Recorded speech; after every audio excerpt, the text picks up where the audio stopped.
KayFabe Smark Podcast.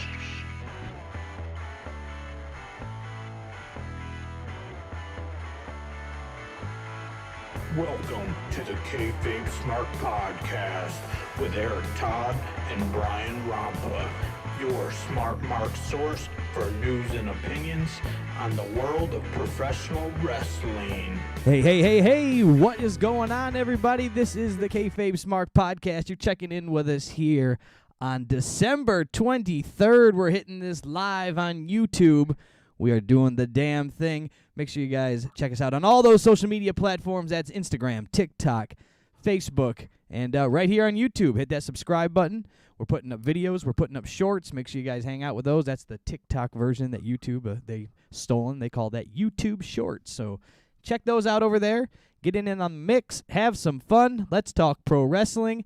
And but before we get into all the meat and potatoes of the show, let's check in with our buddy, Mr. Eric Todd. Eric, what's going on?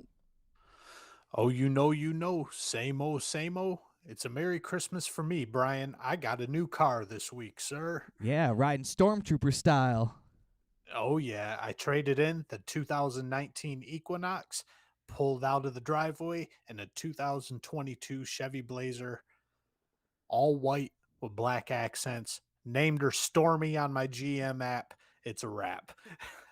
Stormtrooper style, coming at you hard. Calling all white for 2021. We're keeping it fresh, keeping it icy. Yes, sir. Have to go another all-white birthday party like I did for my 25th back in the day. White on white. White on white. This guy calls an all white on white birthday party, and we go to a barbecue joint to have dinner. I wore a goddamn garbage bag so I didn't get my shit wrecked. I like to live on the edge, Mr. Rampa. Live on the edge. YOLO. Well, we watched AEW, and this was their holiday bash at the beach. I don't know what they called it. It was holiday bash or something like that. I thought they should have hybrided the two. They should have done everybody does Christmas in July, right? They should have done 4th of July and Christmas at Christmas, right? They should have flipped the script. That's what I'm saying. But they did not. And anyways, we're going to get into talk about that. But before we do you have anything that we like to call the news? We do got a little bit of news. It's the holiday season, so news has slowed down a little bit in the wrestling world, but I was able to pull a few stories. So slap that ticker and we'll get right into it. From around the Twitterverse, from around the Squared Circle Reddit, Eric has dug up the news, and we're here to talk about it. Let's see what he's got for us today. What's going on in the news? All right, first things first, a little sad news in the Guevara household. Sammy Guevara has announced on his social media that him and his fiancée, Pam Nivio, have ended their relationship. Well, that was, I don't want to say short-lived, but because the relationship could have went on for years, but that was a short-lived engagement. Yeah, they were together for 8 years, but it's slightly awkward because it was just in August that Sammy Guevara made a big deal of it on an episode of Dynamite in Houston, Texas, and proposed to Pam on live TV. But yeah, since then, they've decided to split. Sammy Guevara is asking for some privacy in the matter. There's speculation all over the place that Guevara's been hooking up with recently separated Tay Conti because Tay Conti's been appearing in his vlogs a lot. They are both denying that they've hooked up or are hooking up. And since Tay Conti has deleted or deactivated her Twitter because of all the harassment she's receiving. So leave these guys alone. If Guevara wants to smash Tay Conti, he's a single man. He can do it. If he's not smashing her, oh, well, you wish you were. Yeah. I never got into the drama of who's dating who. It does surprise me when I find out who's dating who in the wrestling world when you go, really? Those people were together? I've never even saw them because all we get to see is TV, right? So anytime I found out people were dating, I'm like, you never saw them on TV together. Then you go, oh, I guess they never really had to be on TV together, but you know. I guess somebody's having some sunny days. Some sunny days. That's an old school reference there. If you don't know what it is, get on your Google machine and look it up. Any other interesting news for us? Not that one wasn't interesting, but it's It's not. It's some Kardashian style wrestling news. Slow news week. People work with us here. We got an in-ring return of a former WWE Tag Team Champion happening here pretty soon. And I am talking about none other than Scotty 2 Hotty. Unfortunately, his tag team partner will not be able to attend that event. Oh, good Lord. But Scotty 2 Hotty will be making his Game Changer Wrestling debut on New Year's Day. And oh boy, they could have picked a better partner for Scotty 2 Hotty here, Brian. Scotty 2 Hotty will be fighting Joey Janela. Game Changer Wrestling, January 1st, 2022, from the Showboat in Atlantic City, New Jersey. But you got him against Joey Janela. Like, Joey is the Hulk Hogan of Game Changer Wrestling, for what that's worth. He's been. Oh, is he? It's a Jersey company. He's Jersey. He's been on every show. He's done commentary for him. Like, he is all in with Game Changer Wrestling, and that's the guys. That crowd eats him up. They love it. It's like he's like the superstar. Why talk about big fish, small pond. Okay, yeah, I guess I don't pay too much attention to GCW. But yeah, if Janela's a big star over there, I mean, so is that other idiot that was on Dark Side of the Ring or whatever. Yeah. So, yeah, they really know how to pick their stars, I guess is what I'm saying. Nick, what's his name? Nick Gage. And Conrad Thompson news, Brian. We got to get on this Conrad boat, man. He's got a show with every other wrestling mark in the world and wrestling star and wrestling manager. We got 83 weeks under our belt, Connie. Give us a holler. Instead, though, he's given the nod to Diamond Dallas Page and Jake the Snake Roberts. They will be having their own podcast called DDP Snake Pit. A little bit on the nose, if you ask me. They really dug deep for a title here. They said, what could we do for a title? What can we do for a title? I'm Diamond Dallas Page. You're Jake the Snake. DDP Snake Pit, I guess. Maybe the Diamond Dallas Snake Pit would have sounded better than the DDP Snake Pit. Jake and DDP. This one's going to be rough. I was able to listen to the Kurt Angle one for about 7 or 8 weeks, and I was just like, ugh, Kurt does not have a voice for podcasting. But we will see what DDP and Jake the Snake have up their sleeves, and that will debut on January 4th. Is Conrad helping host it at all and keep the flow going, or is he just letting these two knuckleheads be a part of his little network, and they're just going to talk and ramble and... Just curious. Yeah, I think Connie's going to be in on it. If Conrad's in on it, I've got faith for it because he can. He knows what he's doing. He does very well. He can hook you in the talking. So I got a little bit of faith that he can help keep it organized and keep the flow going. Yeah, I hope he's involved. Excuse me there.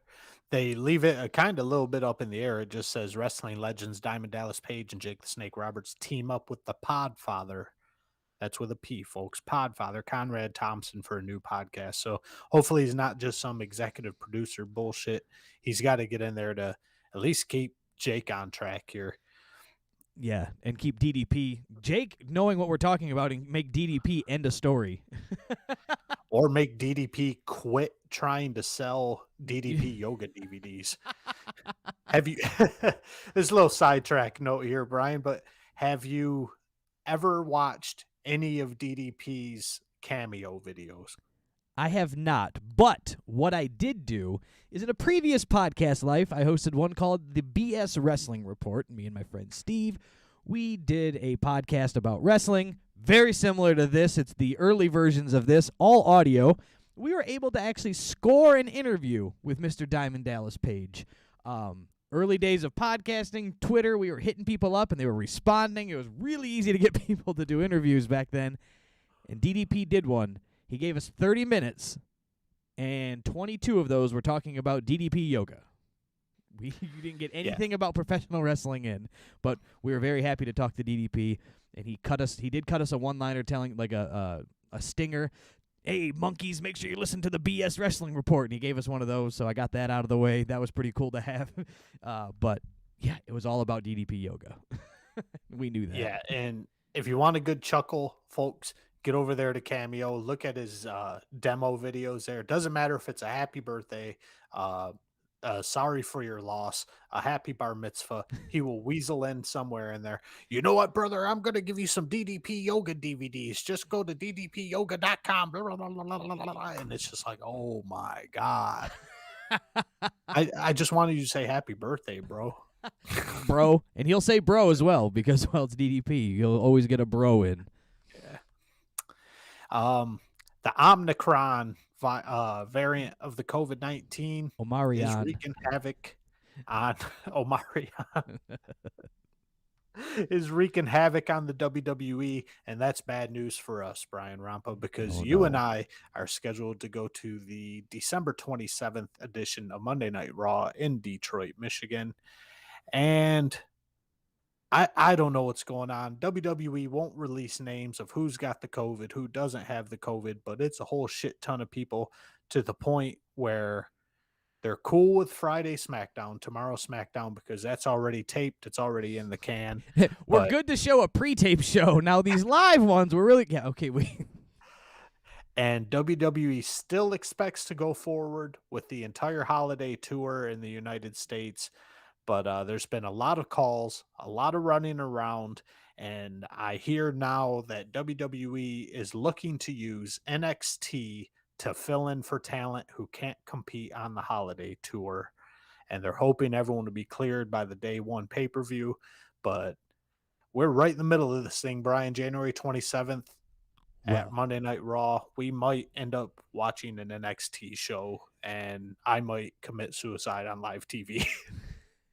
The good news is, the only thing I got for us is when I bought our tickets, I paid $6 insurance for cancellations. So if the show gets canceled due to COVID, we can re-up and get our cash back. So that's the good news, is I did buy the insurance. I bought the COVID insurance, so hopefully that will cover us and keep us there. But if they just run a show, we get what we get, and we don't throw a fit, I guess. So we'll go have some fun and piss off the marks. Braun Breaker can headline Monday Night Raw. Yippee. Hey, that's Scott Steiner's boy there. You know what I'm saying? Or Rick Steiner. But that is all, Brian. Slow news week, so that's a wrap on the news. Slap the ticker, and we move on from there, sir. Well, make sure you guys stay tuned after the holidays here, because we will be at some type of WWE wrestling show. And I'll be posting stuff on TikTok and on the Instagrams. That's the KayFabe Smark on all of that fun stuff, as you can read by the background on our video feed. And if you're not watching the video feed, I just don't understand what you're doing with your time. Now, it is time for our favorite game show. Let's play Overrated or Underrated with Eric Todd. Yes, my friends, it's time to play Overrated, Underrated with Eric Todd. Now, with Overrated, Underrated, traditionally, I've talked about classic wrestling. Old school stuff from our youth.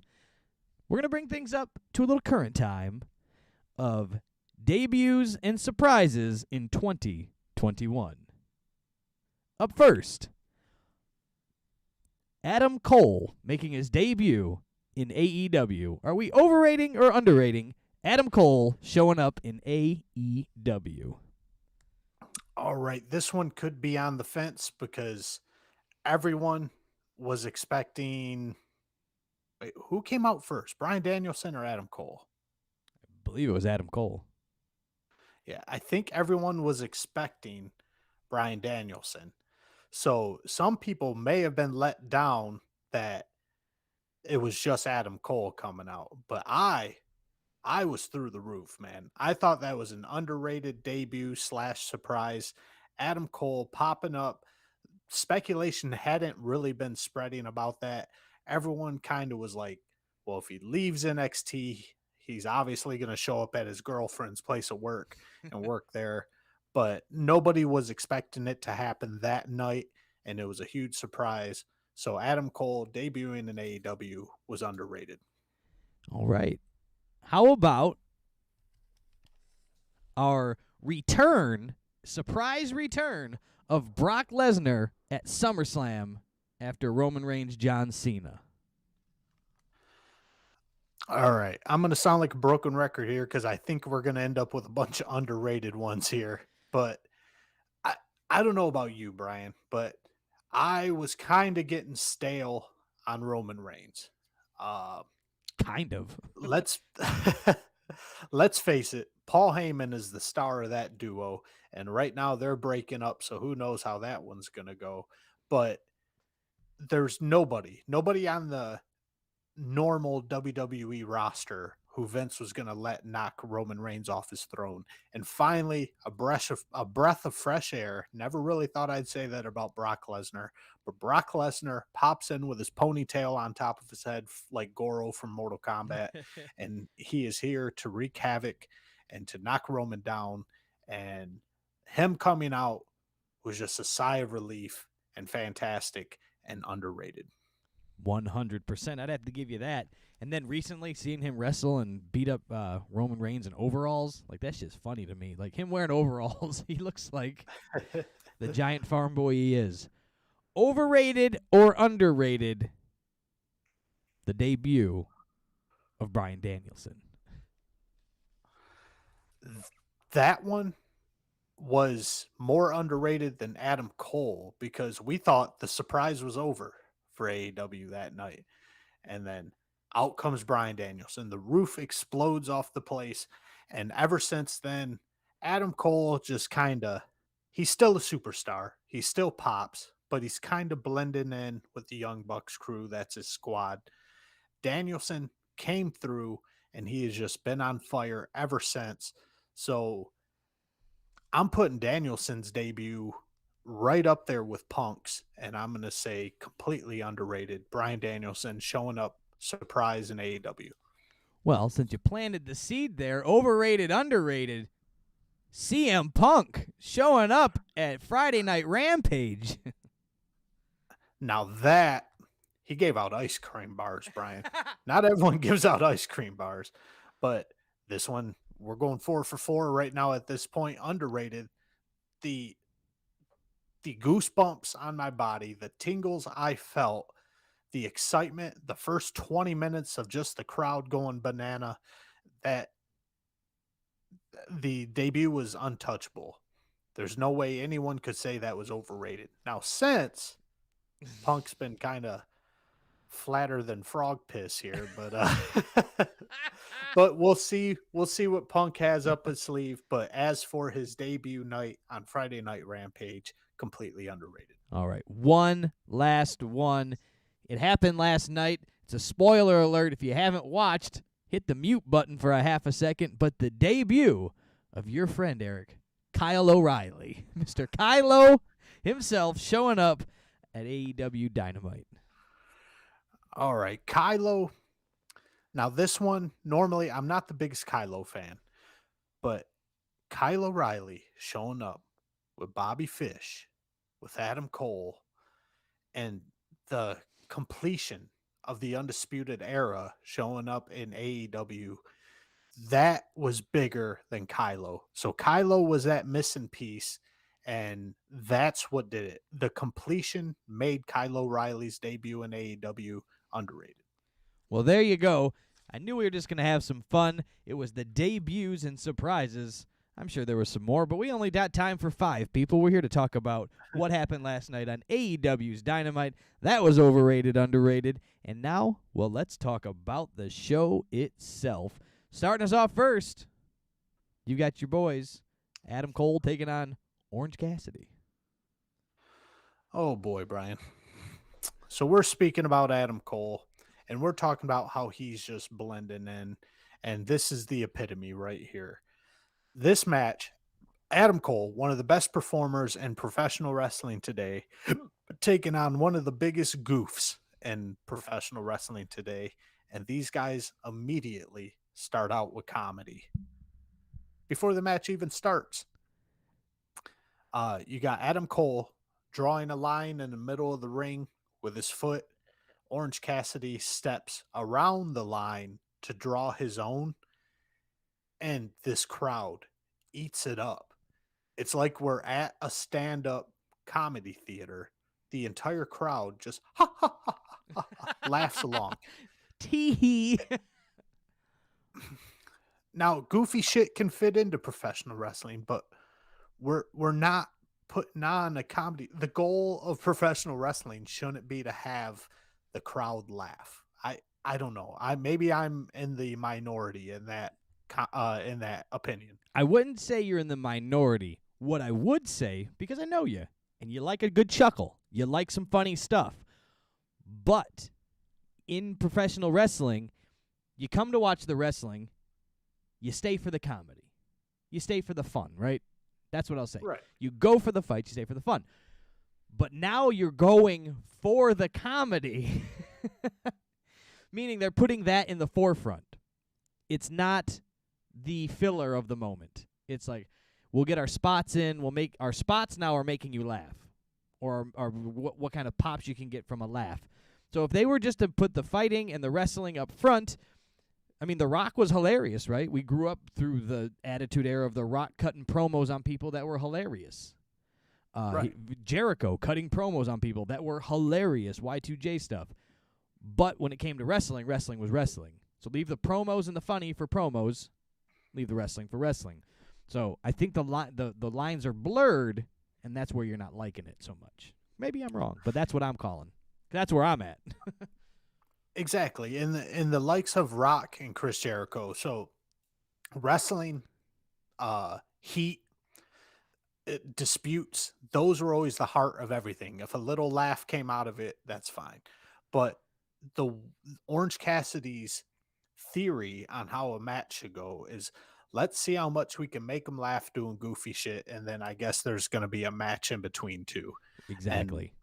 And flipping those really takes away from the heart of pro wrestling, and they didn't even stop at that bit. We immediately go into Adam Cole putting his fingers in the air for the baby, and Orange Cassidy forcing Adam Cole's hands.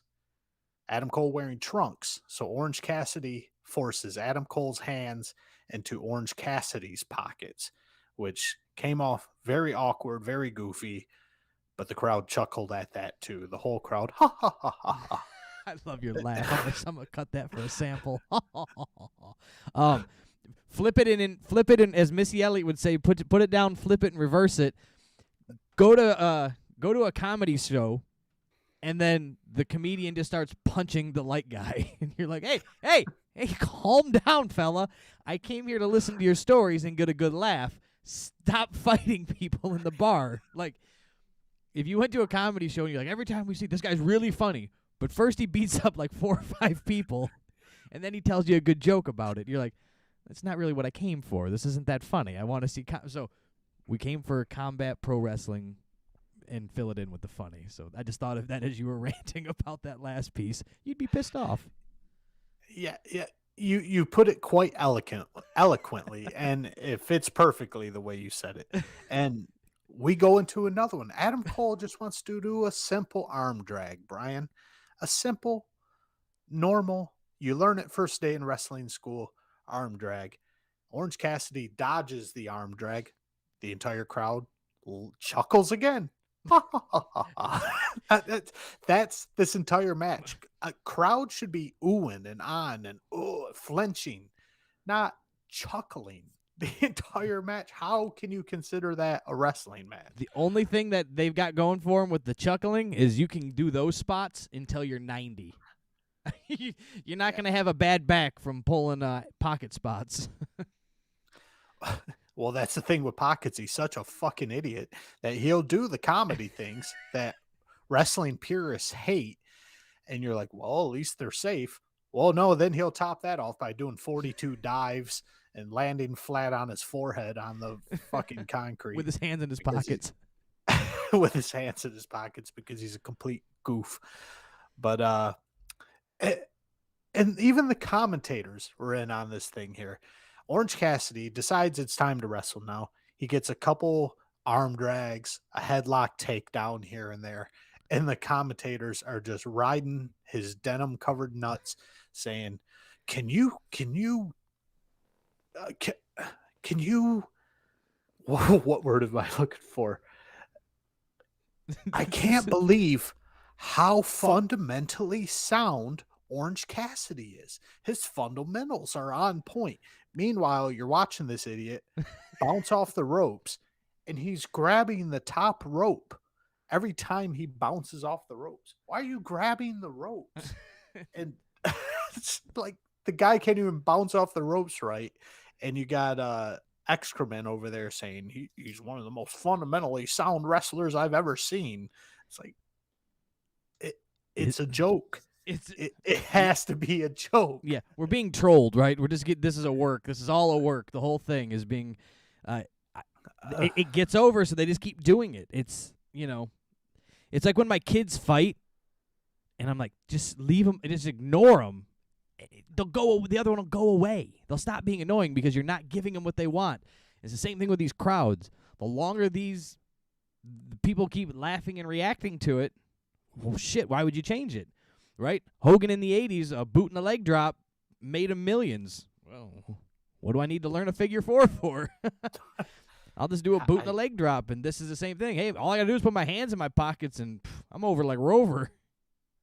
Yeah, and the commentators just feed right into it, man. And as if we didn't have enough goofy shit, the Young Bucks and Brandon Cutlet come out. And at this point, so Cassidy already ignored wrestling to get in comedy goofy spots in the beginning. Now he's ignoring wrestling altogether again. He's got Adam Cole, one of the top performers in wrestling right now, in the ring that he's supposed to be fighting. Orange Cassidy completely ignores Adam Cole so he can jump on Brandon Cutlet. And then the best friends come out to brawl with the Young Bucks. Orange Cassidy, again, ignores his opponent that he's wrestling in this match to do a dive onto all three of the elite that are out there, the Young Bucks and Brandon Cutlet on the outside. And then the Young Bucks and the best friends just kind of fight off to the back. So the whole point of them coming out was just so Orange Cassidy could dive on them. Needed bodies. They couldn't not do the spot. Here's an idea. Don't do that spot. Like, he went down his checklist, and he goes, I got to dive. And they go, this is like hey, I got to dive. There's nobody to jump on. Send out the two other tag teams, the other half of our entourage. Yeah, that makes sense. Why not? Like, it reminds me of the Family Guy episode when they said, how do you guys plan a Family Guy episode? Just showed seals, like, picking balls out of a gumball machine and just putting a story together. Like, you ever filled out a Mad Libs? That's like a Dynamite script. They're like, we need an adjective. We need a group. Young Bucks. Dive. Yeah. Dive. Young need Bucks. A verb. Dive. Okay, there we go. We'll have Orange Cassidy dive onto the Young Bucks. Well, what about Adam Cole? He's in this match too. He can go take a rest, have a Slurpee. All right, and then we're gonna give this match one compliment, Brian. So we have a break coming up, a commercial break, and what AEW is famous for is while we go to commercial break, they will do amazing high spots and big giant moves and transitions into hot tags and all that shit during the commercial break. This one, Adam Cole must have put this match together because Orange Cassidy gets slammed into the steel steps a couple times so Adam Cole can regain control.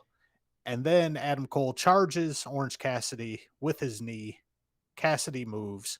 Cole smashes his knee on the steel steps. Both guys down for the count. We go to break.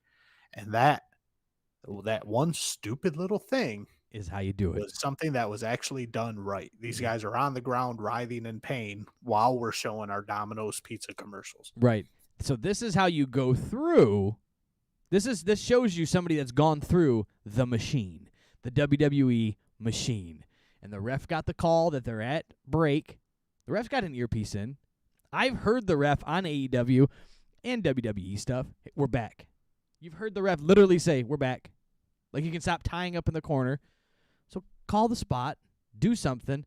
But what I do know So for a little bit of the reason they may still do stuff that's a little higher spots, if you will, a little more intense, is that that's only us getting the commercials here in the States.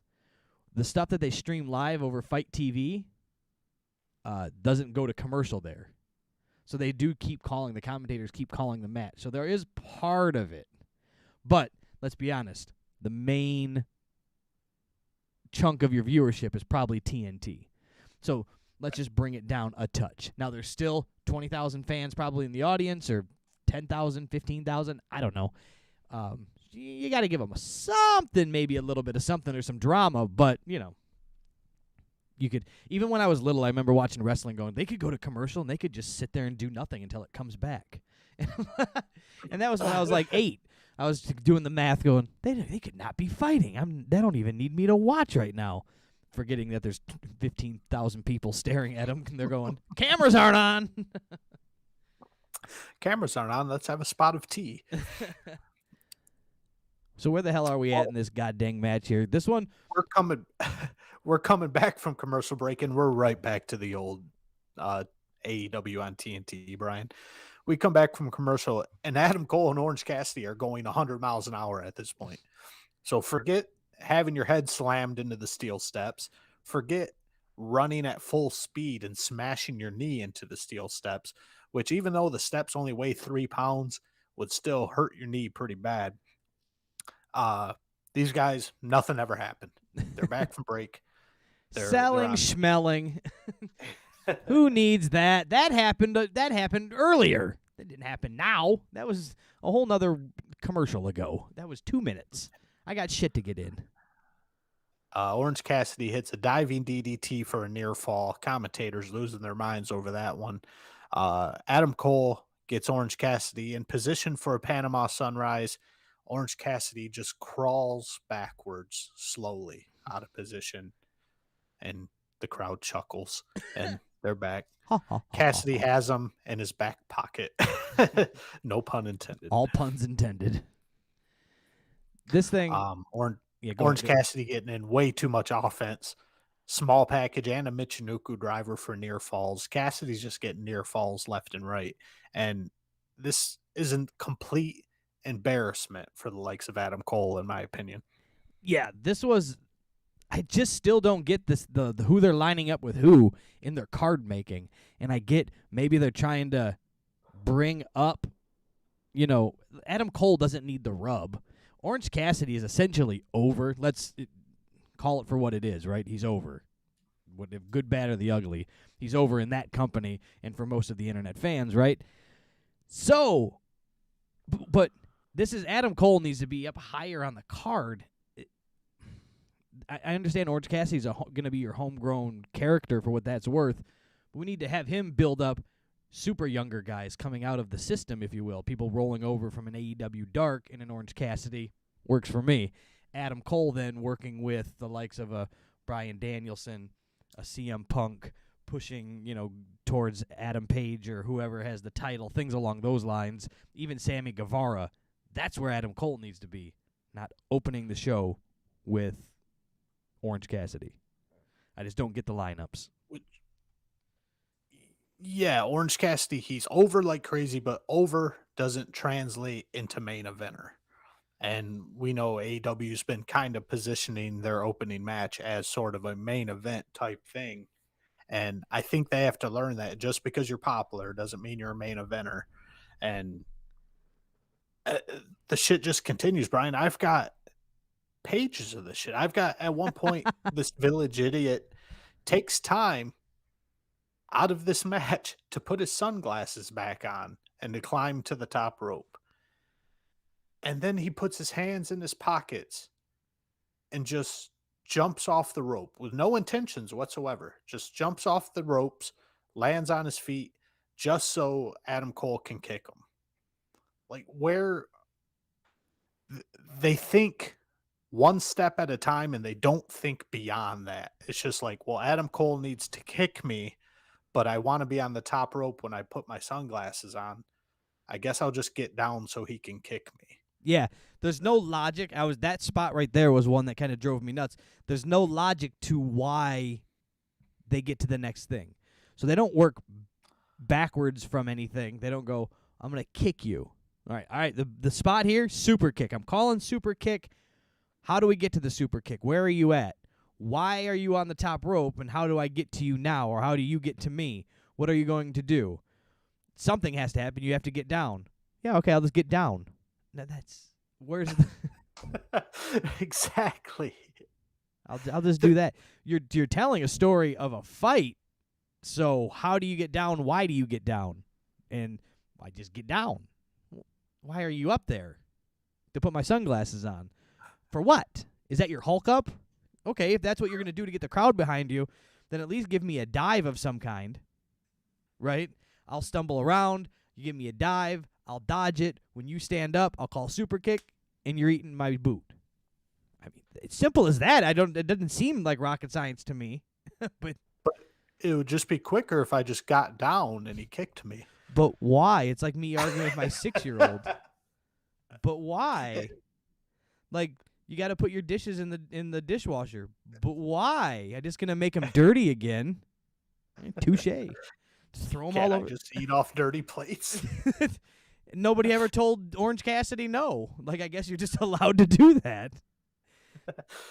So yeah, no thinking, no logic is in this match, and thank God, Brian. Thank God we're coming up on the thing about this match, the event in this match that makes us forget this entire match ever happened. Because of what happens next, this match can just be erased off the card, take the wins and losses away from Adam Cole and Orange Cassidy, respectively, and it wouldn't even matter. But Orange Cassidy avoids a boom and hits the beach break for another near fall, and out comes Bobby Fish. Bobby Fish distracting Bryce Rimjob here so that our boy, former NXT star, Kyle O'Reilly, can attack Orange Cassidy from behind. Adam Cole hits the boom for the win. Kylo back in the ring, kicking the shit out of Orange Cassidy right now.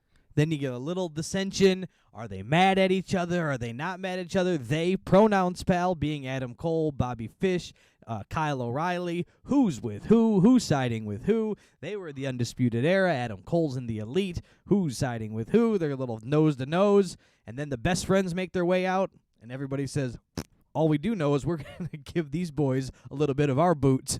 We'll figure our problems out later. Yes, the best friends come out, and they are easily disposed of by the crew formerly known as the Undisputed Era. And now a little more dissension, Brian. We don't know what's going on between Cole and Kylo. Cole seemed surprised by Kylo's entrance. The Young Bucks come out. Now we got some tension. We got a stare down in the ring.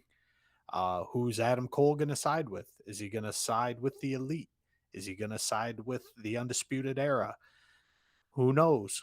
Cole leaves the ring by himself, kind of motions towards Bobby Fish and Kylo here, and they kind of follow him with a good amount of space behind him. So we're still kind of up in the air at this point.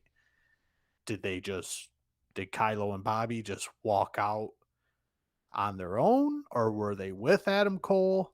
But there was so much space. The Young Bucks just look confused as all get out. Who knows? Where's Adam Cole going to land? What's your opinion?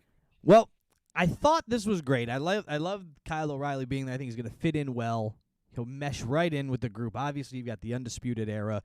You've got these guys have all crossed paths between the Young Bucks, Adam Cole, Kyle O'Reilly, Bobby Fish, between New Japan, Ring of Honor, the Pro Wrestling Guerrilla, everything from the indies and all and beyond, right? To infinity and beyond, as Buzz Lightyear would say. Now, what I think happened here is they dropped the ball slightly. They were telling a good visual story, but there was something missing, and we needed a little bit of an audible story. We needed somebody to grab a microphone. They've got these in all the, arenas around the world. You can just... Professional wrestling, they have them. They heard the commentators announce people. Just grab a microphone, AEW. Let's try something here. And tell a story and hook me in for Friday's show. Wacky idea. You've got a show on Wednesday. There's a break. You've got a show on Friday.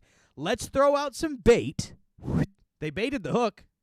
You got Kyle O'Reilly showing up. Bobby Fish, Adam Cole, the Elite. What's the alliance? Where we're at? And why wasn't there a statement thrown out there by the Young Bucks? What's this guy doing here? We didn't know he was coming here. Adam Cole, did you know he was coming here? Now, Adam Cole doesn't have to have a microphone. This is all the Young Bucks. It's the Young Bucks. This is their company. They can say whatever they want. The crowd's going to eat it up. Cole, did you know he was coming? And he's like, me? I know nothing. He can sell it all with his face. I think we need to discuss this on Friday. You figure it out. You talk to your boys, and we're going to have this in the ring on Friday. I may actually watch Rampage. But instead, they just stared at each other like a plate of piss. They stare at each other like some monkeys fucking footballs, and then they go to commercial break. They come back, and guess what? They don't talk about it ever again. They didn't give us AEW loves backstage segments, so you don't do it live right there. You go backstage, you do a fake locker room setup. Who's this guy? Why is he with us? He's not in the Elite. Are you in the Elite? We'll figure this out on Friday. Again, plug it in. Nah, just ignore it. We'll solve it on being the Elite. So out of our 700,000 people that watch our weekly show, we'll show it to 100,000 on being the Elite on YouTube, and that's where we'll solve the world's problems. Like, it was just missing a little bit of the hook. You had the bait. I was already biting. But then you just went, oh, it's over.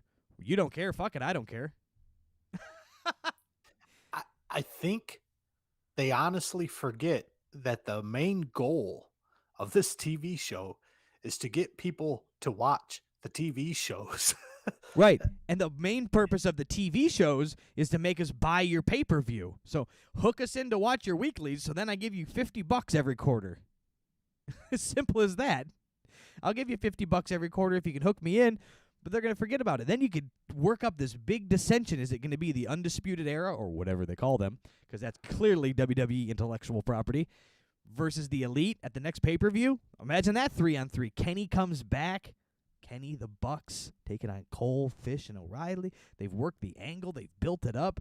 The Elite, I'm telling you, they could build something off of this, but they didn't even start to lay the first brick. They said, meh, next. No. Next week we'll have like Kylo O'Reilly and Ryan Nemeth or something, or the Librarian. Yeah, we'll have Kylo versus the Librarian next week, and then for no reason. And then they'll put him in a 20-man battle royal honoring the fallen butcher from Norway that nobody's ever heard of, and then it'll be over. Yeah. I don't know. I hope they pick this thing up. They kind of left it in shambles.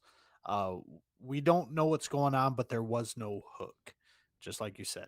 Little bit of bait, no hook. Oh, yeah. Yeah, it was all bait, no hook. They put a goddamn T-bone on the end of it, and they didn't even try to bait it. They didn't even try to snag it. They just say, oh, go ahead and eat it. We'll leave it alone. We've said hook a lot, and don't get your hopes up. There was no hook in this show either. No Taz's son Hook, which is for some reason is over like a motherfucker. Even Jim Cornette loves Hook, and they decided, he doesn't belong on Wednesday on TNT. We'll put him on YouTube on Sunday night at 2 a.m. or something. A one-time live-only gig, and then we'll erase it. We'll erase it. Never happened. Yeah. We'll forget about it. So that was that opening match. There was a lot of potential, and they just kind of let it fall apart, especially the end. The whole point of this, let's be honest, take the comedy, we'll just sweep it under the rug. It's going to happen whether we like it or not, but the whole point of this was the ending, and they had the potential to really draw it in. Who's siding with who? Where are we at? You know, this could be a whole big thing where Bobby Fish and Kyle O'Reilly turn on Adam Cole and join the Elite. Who knows? I mean, there's a whole lot of things I could sit here and, pull it out of my ass booking and have a blast doing it. But, they didn't make me think that any of that's going to happen. So we move on with this wonderful holiday bash. And we move right on to Tony Schiavone in the middle of the ring. And we always know that's a barrel of monkeys. Schiavone calls out AEW champion Adam Page. Adam Page having a little bit of self-esteem issues, Brian. He went the full 60 minutes with one of the best performers in wrestling history, but he didn't beat Bryan Danielson, and he's disappointed. Danielson comes out to shovel some more dirt on this sap Adam Page. Yeah. Adam Page was having a sad cowboy moment. His horse ran away. His dog, he was living a country song. He's just a sad, sad boy. Adam Page, not so hot on the mic. No. His cowboy His shit. woe is me gimmick is a little sad, and his skills just aren't there in totality on the mic. He has a stone cold personality, meaning he can just go out and fight, and I think he could get over. So he needs to keep, meaning, Stone Cold wasn't the most promo guy either, right? Lots of what's and and then throw a beer at you and give you a stunner, and you're like, hey, give me a hell yeah, give you the finger. Like, it was simple stuff. He needs to find a loophole like that. He was really trying to get the crowd behind him, and reality, the only thing that saved this was Bryan Danielson coming out. Because he came out and was talking like a pro. He could talk you right off the edge of a cliff. And my favorite part was Bryan Danielson mocking Adam Page and calling him an entitled millennial cowboy. Loved it. It was good stuff. That part of it, if it was just him in the ring going, I'm sad, I didn't do very good. Me upset cowboy. Like, phooey. Move on. Who cares? Well, Bryan Danielson will not wrestle anybody at all until the rematch on January 5th, and I'm stoked about that. That's one thing they're doing right, and I guarantee this is all Danielson right here. I'm not going to oversaturate your television shows with my matches and get watered down. These fucks don't get a chance to see me until I wrestle on the debut of Dynamite on TBS on January 5th, and I love it. Yeah. I want to watch Bryan Danielson wrestle, but I want to watch him wrestle a lot more if I haven't seen him in a couple weeks. Right. It's that whole Brock Lesnar theory, right? I mean, it's been used throughout the years, currently being used by Brock Lesnar. Listen, I'm going to fight 15 times. I'm going to fight 15 times this year. And I only fight for big money. I don't fight for your peddly free shows. I fight for money. I'm a prize fighter. And Danielson stealing some of that glory as well. Hulk Hogan back in the day. You're everybody. Really, if you were the WWF champion, you fought once every quarter back in the day in the 80s, 90s. And then it became, you got to be out there. But it makes you want it just a touch more. He can still be on the TV and really talking it up. Maybe getting into some scuffles backstage, right? Doing some underhanded stuff to keep you in the mix. That's what I hope they don't miss on. Is AEW can be like, I'm not fighting. He sends him out there to say he's not fighting on your TV shows until I fight Hangman. That doesn't mean he gets to go home. He's still got to show up to TV. He's got to gab.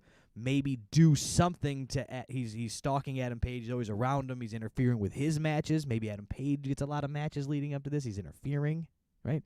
He's doing things for that. So hopefully they can stick with the storyline and keep you. They baited you and hooked you. Can they reel you the hell in?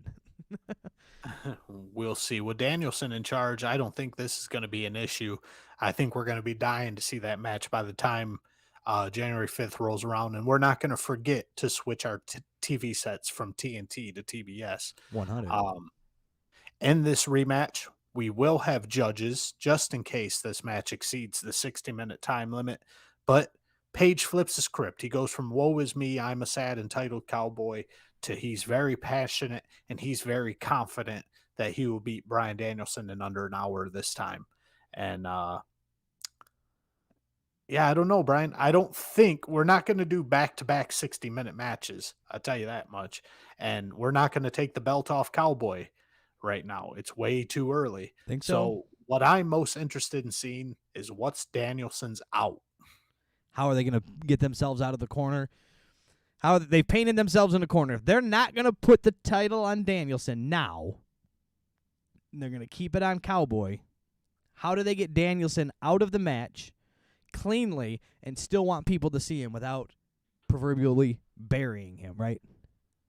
You don't want to bury him. He's still one of your money draws. So what do you do, right? What do you do? If Page just goes out there and beats him clean 1, 2, 3 in the middle of the ring, Danielson's out of the title hunt. And he'll still be entertaining, Sure. but people won't be foaming at the mouth to watch him come out on TV. And Adam Page is such the babyface, he can't cheat. Right. So is there an interference? Is there a major debut that's the interference?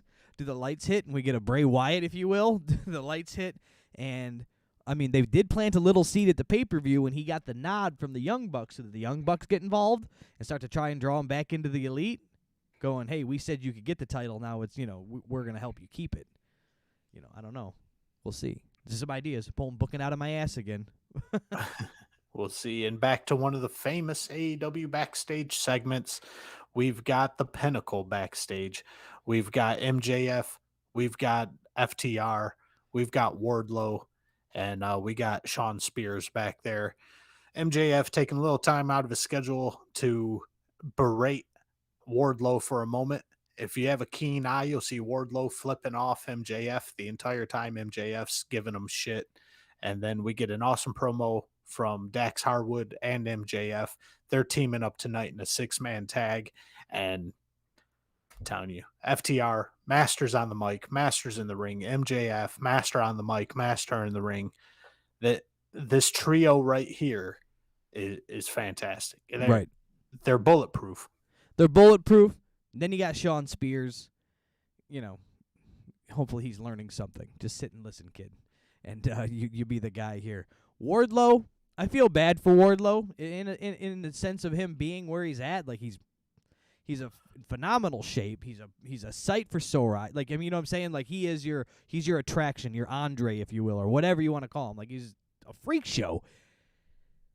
But what's gonna be his babyface look? What's going to keep you wanting him? It's easy now because he's with MJF. It's easy to not like him, right? But what can he spin that out to be a babyface and carry something? I don't know. He hasn't been given the shot too much even as a heel, but you just hate him and he stays on TV because he can stand behind and or in front of MJF. But when that split happens, how long does that feud last? Right? 1-2 matches, maybe. And then that's it. And then where do you go from there? Off to the mid-card, off to dark. Right. And unfortunately, that's what's going to happen. So that sucks. Like they didn't build it up. They didn't build it up to be anything else. There's nothing to carry it on, right? When I always take it back to old school. And let's face it, the history is being repeated. Shawn Michaels and Diesel were running around as heels, right? And then finally they split, but they had a plan for Big Daddy Cool. Like he was already getting over with the crowd. He was already working, so he had a character. He had spoken on a microphone. He had faced more than he had been tag team champions and this and that. And they had the plan for him 6 months down the road, what we're going to do and build you towards. And I think they're just going to cut Wardlow loose and go, well, we'll figure it out. We're going to have you flip. It'll be great. It'll be a big pop. It will. It'll blow up the internet. TikTok will be full of clips from that Dynamite, the night that he finally turns on MJF and power bombs him 16 times and won't let go of him, right? And the entire Pinnacle's just beating him while he's just power bombing MJF over and over again. It'll be great. It'll be huge. But how do we ride that? And they don't have that plan yet. They haven't worked backwards yet. And AEW, they love to get an idea in their head. They'll listen to Cornette once in a while, and Cornette will say something like, enhancement matches make monster heels look like monsters. So what do we do here, Brian, for the umpteenth week in a row? We've got Wardlow versus a jobber. This time it's Captain Sean Dean. Wardlow wins instantly with 4 power bombs. Right, and I don't get the Shawn Spears on the outside being upset when Wardlow's just massively power bombing somebody 4, 5, 16 times. Right? What's it matter? Especially when Spears is just going to come in and hit the guy with a chair anyway. So I don't get the seed that they're trying to plant with that. That everybody's going to turn on Wardlow, that he's different now.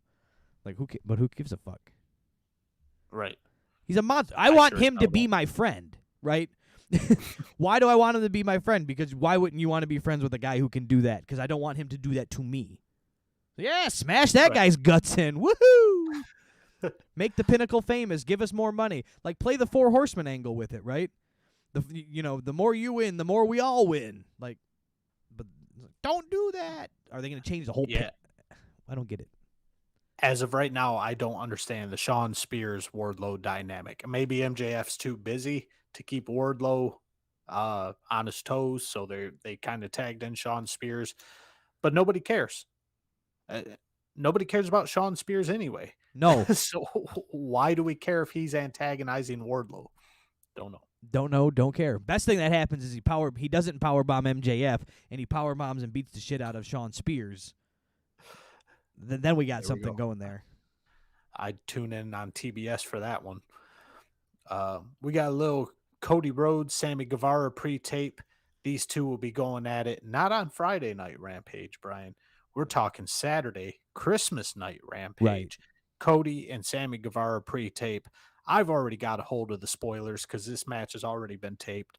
I'm not going to spoil them for anybody, but tune in on Christmas if you're not spending time with your family. If you're lonely in your mom's basement, tune that on and watch the Cody and Sammy Guevara match. Yeah.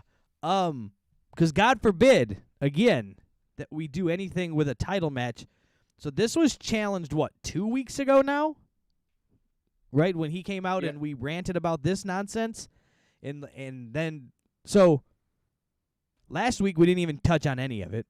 Just, they did it 2 weeks ago. Last week they didn't mention it. This week they mentioned it with a pre-tape. Cody busy? Is Sammy Guevara busy? Like, God forbid you send the champs out to talk you into watching a match. Even the UFC does this. Like, Nope, pre-tapes, Brian. Pre-tapes. my God. Why can't they be there with the... They don't have to fight. They shouldn't fight. They shouldn't even fight anybody. Because you want to see them fresh, right? You don't want to have them go in and have Cody have any reason... And it's all a work, I get it. But you don't want the story to have any reason of why he should have won or lost. You want them to go in fresh. And they should be... This is the one time that AEW should use all 72 of their referees and security they keep backstage to keep guys apart. They should have them in debates. They should... You know what I'm... or like the face-offs or the... What happened to them trying anything? Like, it's just like, well, we're going to fight. I know I've complained about some of the stuff previously if you tune into the show a lot. And if you don't, you should. You know, it's our show. We like it. It's good. But I've complained about some of the other things with the weigh-ins that they tried to do with Cody Rhodes. But, like, the weigh-in doesn't make sense because they've never done it before. But you can at least have the fake contract signing. You know it's going to turn into a fight in a big brouhaha. But, like, Right. just give it to us. The MJF stuff that they did. Remember MJF and... God dang, see, it was... MJF was so good, I can't remember who was at when he did the debate. So we debated Orange Cassidy for the one. Right? And all that stuff. That was great. That was good. It just made you go, oh, yeah, this match is happening. What other types of things can we put them in? There's not even backstage run-ins. You're like, I'm going to be because Cody Rhodes is going to be that stand-up guy. I challenge you to a fight, and I will see you on Friday. Captain America Cody, in for the win. And it's like Sammy Guevara being the heel. Why isn't he talking shit about it? Why we're not seeing it? I don't know. There you go. And yes, they're having it on Saturday because it will be the 24-hour marathon on Friday starting at 8 o'clock of A Christmas Story. And that's why it's postponed till Saturday. I just watched that on Netflix, I believe. But anyway, Brian, we can't have Cody But anyway. We can't have Cody Rhodes and Sammy Guevara on the live broadcast because there's just not enough time, Brian. If we put them on, we would have to cut out the segment that shows us that Dan Lambert is back. Yeah, we need a segment, and even though he's coming back, and we were told he was coming back, so just be back. Dan Lambert's back, and that happened. Dan Lambert's back. You know, he's their version of Jim Cornette. He's Jim Cornette light. He's taking anything that Jim Cornette says and reiterating it on their TV. It's like he's pulling an Eminem from 8 Mile. Yeah, I live in a trailer with my mom, and I got a friend named Cheddar Bob who shot himself in the leg. All right, so we've all said it now. You can't make fun of us. That's all they're going with. That's my thought of Dan Lambert. But we couldn't get Cody and Sammy, the people we want to see on TV. We couldn't put them on TV because we got to have corny light. Corny light. Yeah, and then Ethan Page and Scorpio Sky. Wonderful talent in their own right. But why aren't we being sold into a title match. Why do we get this? Why couldn't that have been a pre-tape? Dan Lambert could cut about 20 hours of pre-tape, excuse me, in one day, right? He could cut 20 segments and just mail them all in and then show up every couple weeks live when it's needed. He doesn't need to be up there in a suite yelling that the show sucks. Don't be there. Why would you be there? You should be yelling from a pre-tape going, I'm not coming to your show. You guys are idiots. I hate your show. And Dan Lambert is in that position where it doesn't matter if he's there or if it's a pre-tape or it's backstage. He's going to get the same reaction, the boo, we don't like what you're saying. He's going to get the same reaction no matter what format you put him at. So why waste him on live TV? Maybe he's just in town for the weekend. No, I think Cody was being a schmuck and didn't want to show up. No, but he was there because they pre-taped it after the goddamn episode of... They were there! They taped it after Wednesday. They taped it last night. And they didn't even come out. Oh, now Now I'm pissed. Let's move on. Yeah, what do you want to talk about? Let's talk about something else. Did you watch The Real World last night? Some r/made me smile news right here. We get tons of kind words about Owen Hart from Mark Henry, Adam Cole, Matt Hardy, 2.0, Eddie Kingston, Dustin Rhodes. They all share sentiments about Owen Hart, what they meant to him. Lots of great non-WWE footage of Owen Hart from Japan and up in Canada and Mexico and whatnot. This was a pretty cool little tribute piece for Owen Hart, and this is to announce the Owen Hart Cup tournament. My sentiment of right after hearing that is, why is everything a fucking tournament with AEW? And as the words come out of my mouth, excrement says, from one tournament to another, and we're going into the women's tournament. But your thoughts on the Owen Hart thing, Brian? The Owen Hart segments were great. I love watching the old stuff and what he was doing early, late 80s, early 90s in Japan, the moves. A moonsault, again, now a moonsault, people are going, woohoo, my brother does a moonsault to go to bed at night. Right? He jumps off the dresser and does a moonsault. But that wasn't seen before. He was like the high flyer, Owen was doing stuff that you just didn't do in wrestling. It was unheard of. They didn't know how to handle it. So that was great to see. Just some of that old footage. We've seen the WWF stuff so much, and as fans now. I'm sure there's younger fans that haven't, but pop onto Peacock and watch it. But seeing that stuff from Japan and Mexico and Canada and that early day stuff was pretty cool to see. Enjoyed that a lot. Hearing everybody's stories, obviously, tugs at the heartstrings. People that knew him, didn't know him, but watched him from afar. All very, very good. The tournament is cheap, lazy booking. They've got their matches planned out for 6 weeks now, and I'm being generous with 6 weeks because they've run this women's tournament since 2018. How long has this women's tournament been running? I think the women's TBS championship tournament is actually pre-AEW. They were actually running it in Ring of Honor where they had 64 competitors. They were running this since AWA. They were running this up in Minnesota. This thing has Wendy Richter was in the first round, I think. She was in the prelims. This thing, I thought it was supposed to end at the pay-per-view we watched the last pay-per-view, and I forget the name of it now. Was it Double or Nothing? I don't know. I think it was Double or Nothing. Either, whatever. The last one when Adam Cole and Bryan Danielson debuted. That pay-per-view, right? I remember we were watching it, and I went, we still got the finals of the women's tournament. Lo and behold, I was wrong. I think they had a match for, the pre-semi-quarterfinal introductory entrant ticket into the round-robin tournament to figure out who was even in the tournament and the pre-show.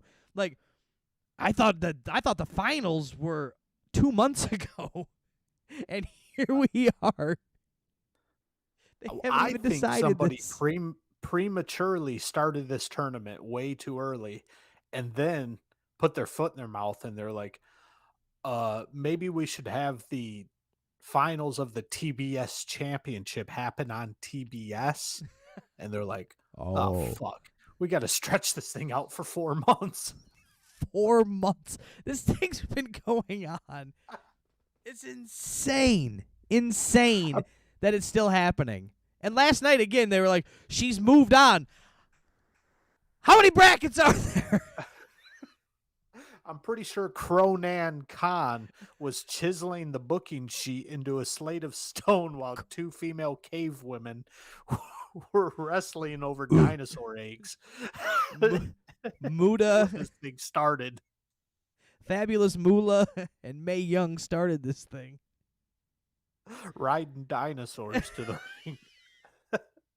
This thing, all this to come down to, surprise, surprise, Ruby Soho is probably most likely going to take on Jade Cargill because she's fighting some idiot that I've never heard of to see who's in the finals of this thing.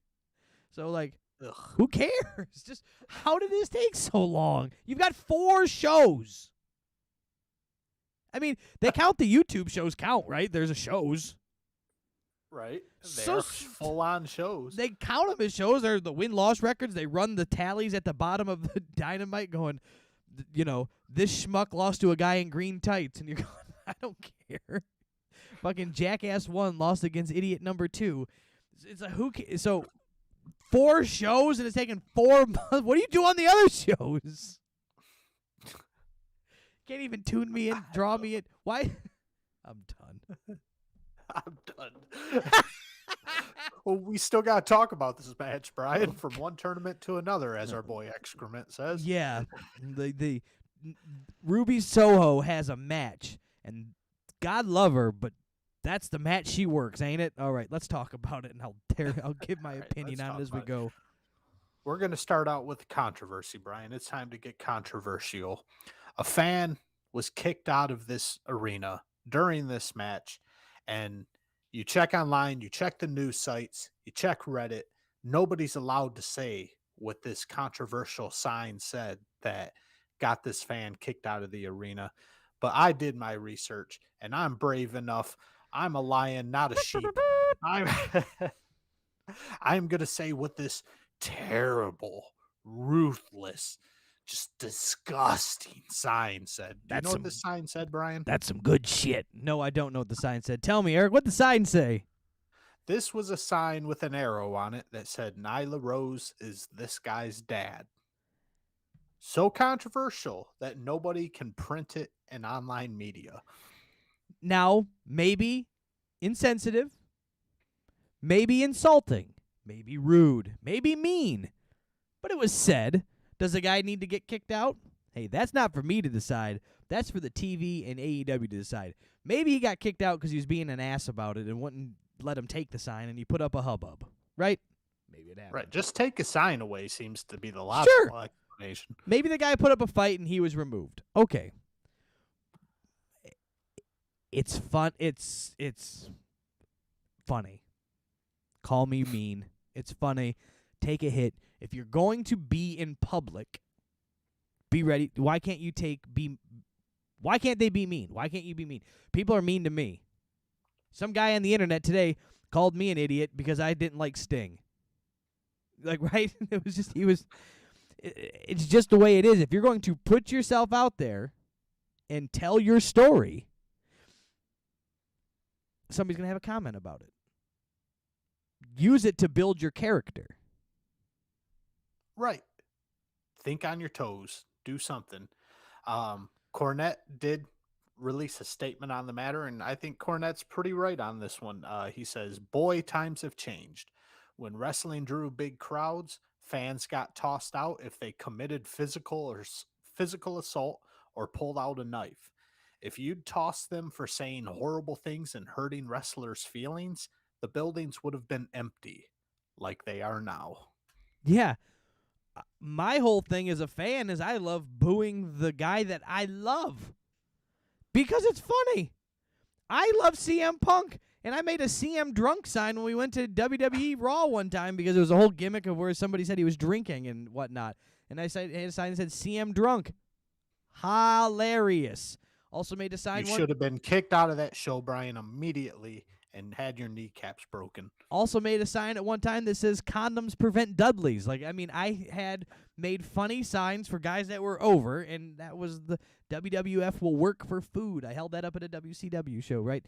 Funny stuff, goofy. As a kid, you're having fun. And you're mean and just yelling, and that's what it was about. He didn't throw anything at her. He didn't. You know? It's goofy to me that then everybody takes... The guy was an ass. Okay. You don't have to agree with him. Yeah, have your own opinions. Take a sign away, whatever. It was insulting. It was derogatory. Sure. We try to stay away. Everyone tries to stay away from the whole medical history of Nyla Rose there. But these are professional performers. And you talk about back in the day, wrestlers came to the ring smelling like piss because people were pissing in their beer cups and whipping them across the arena. Yeah. People were throwing rocks. We've been to Spark shows plugs. where some asshole threw a turkey leg at Kevin Nash and hit him in the nuts. And did that guy get kicked out of the show? No, that guy fucking cheered. Made the DVD. Yeah, that guy was on the DVD. And we chant wrestlers' old gimmicks names. Yeah, Too Cold Scorpio. Flash Funk. Yeah. Enough of that I'm Flash Funk sure shit. We hurt Too Cold Scorpio's feelings by chanting Flash Funk because he was really pissed off. He turned around and yelled at us, enough of that Flash Funk shit. It was. But did we get kicked out of the show for hurting his feelings? No. And this was a mere 10 years ago. But now you just mention somebody's medical history that everybody in the world knows, and boom, out of the show. So that's what I'm saying is don't put yourself on Front Street if you don't want your life outside of wrestling talked about. You can hide, like, nobody would have ever have known. People would have made assumptions maybe or said things, but, like, don't go out and make big statements about this if you don't want it to come back at you in a negative way. Right? Right. I voted for Trump, I'll say it. And now, like, if I wouldn't have ever told you guys, I would have never received hate now about it. But since I told you, now I can receive hate. Do you get what I'm saying? Like, I could have kept that inside. So just keep your keep your cards close to your body then if you don't want stuff coming at you. And don't be a professional wrestler on national TV. With nearly 1 million viewers almost every other week, So, you know, yeah, it's like I won't tell you. Sorry. it's just the law of numbers.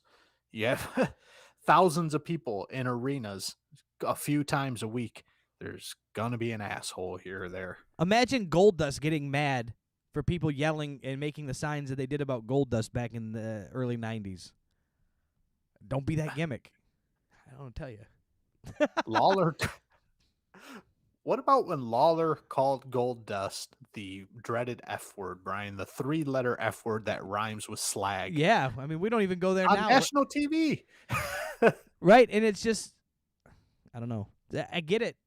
It's not saying. We'll move on. Well, let's move on. Let's move on to this disaster of a match. Nyla Rose jumping Ruby before the match, like blah, blah, blah, like stereotypical heel. Ruby's jacket wins the MVP of this match, Brian. Ruby's jacket would not come off of her hand. And Nyla Rose has to like act like she's attacking Ruby here and just helps her get her jacket off of her hand. And it was just, after just watching that shit show of a beginning, how anyone could enjoy this match is beyond me. This just shows that they come from a world of independent style wrestling where the calling stuff on the fly is like off. Like it's a very step-by-step plan of attack. I can't get my coat off. Who was the referee? Aubrey Edwards? Why didn't she separate it? She's the ref. Stop. She's not ready to fight yet. She got her coat on. Like, just get in there and yank it off, right? Just run by, grab the sleeve, and yank the fucking arm of her jacket. Get it off her hand or whatever needs to be done.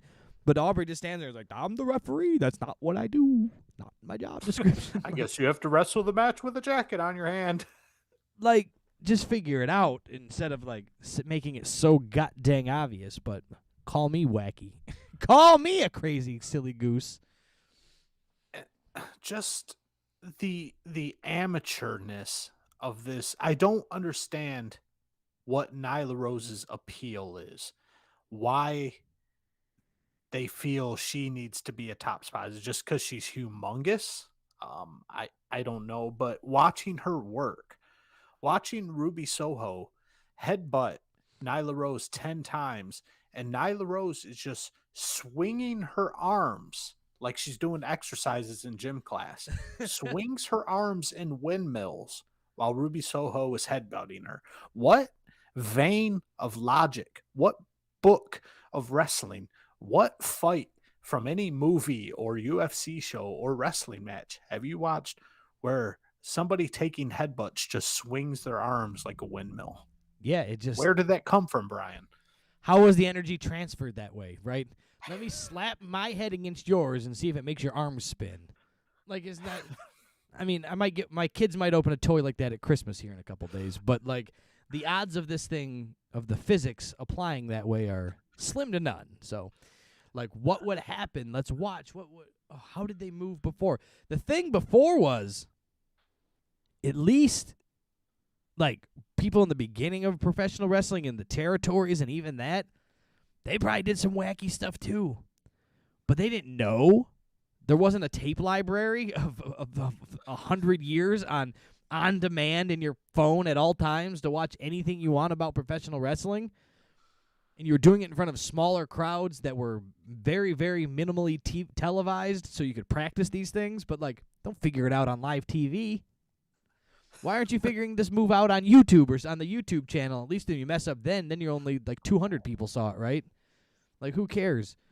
But go back and watch. What happened when Andre headbutted people? Did they take off like a helicopter? Did it wind their arms up?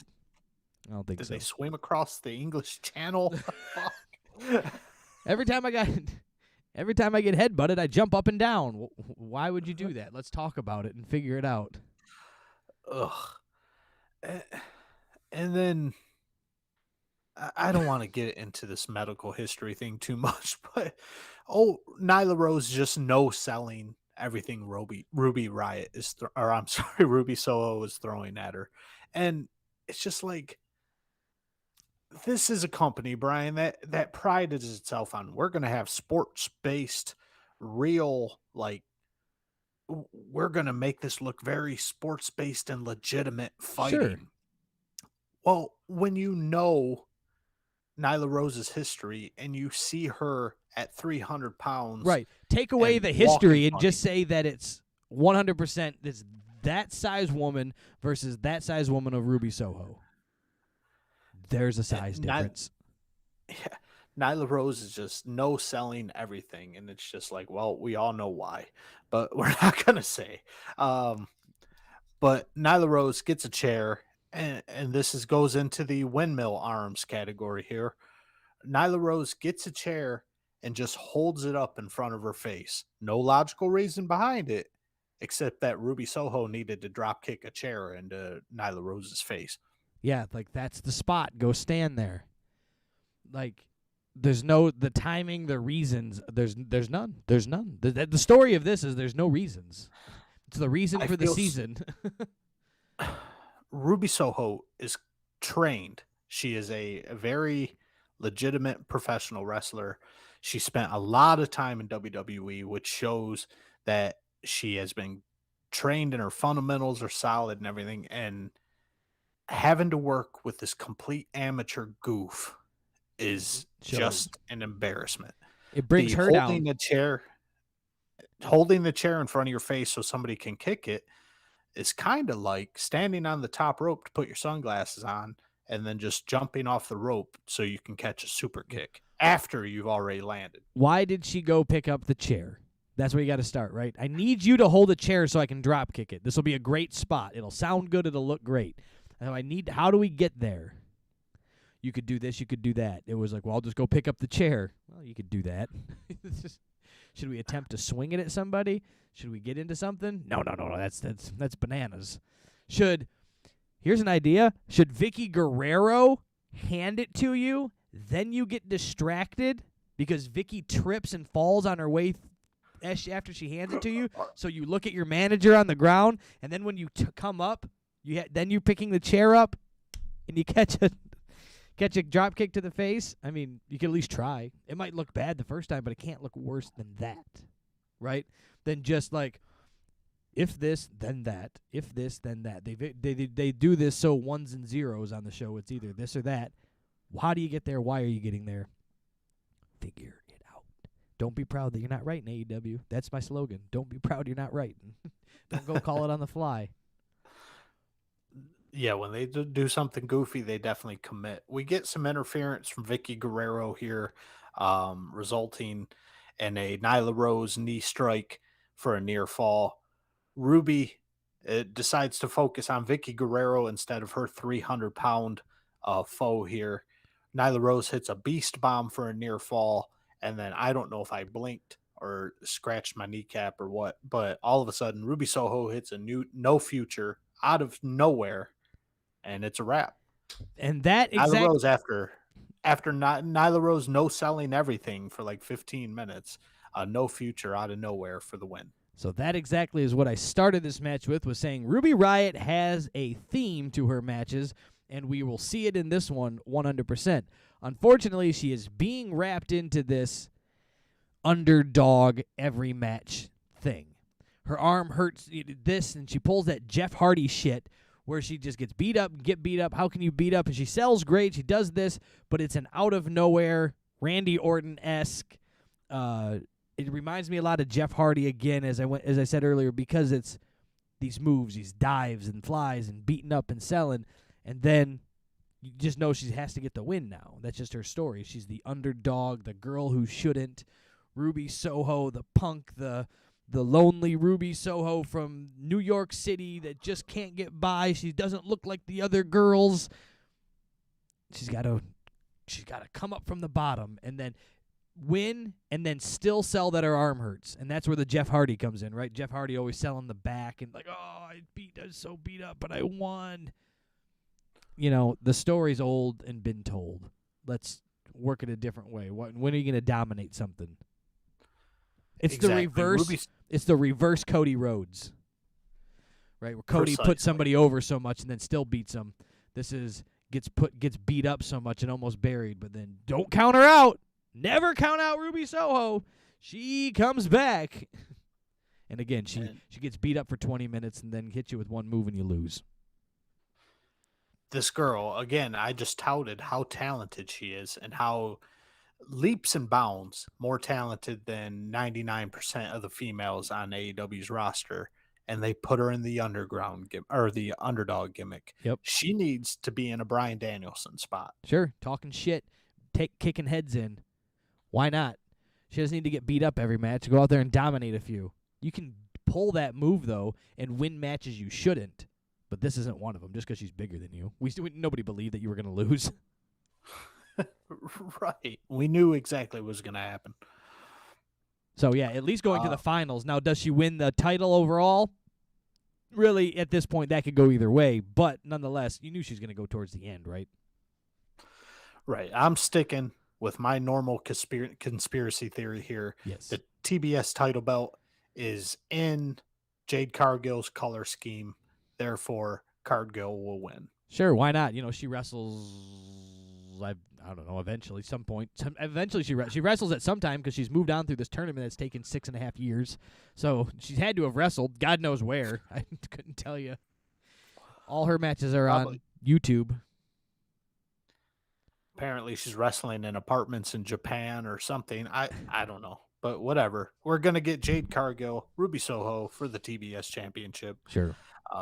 We move on to another video package here for none other than Serena, Deeb, and Sheeta, because we haven't seen enough of this shit. And Deeb, the golden quote right here. This will go on and on. And you couldn't have said it better, Serena Deeb. This has been going on and on and on for about as long as this TBS tournament. Yeah. How long ago did she break that stupid ass trophy? Oh, 4 weeks ago, 5 weeks ago. Easily a month. Yeah, at least.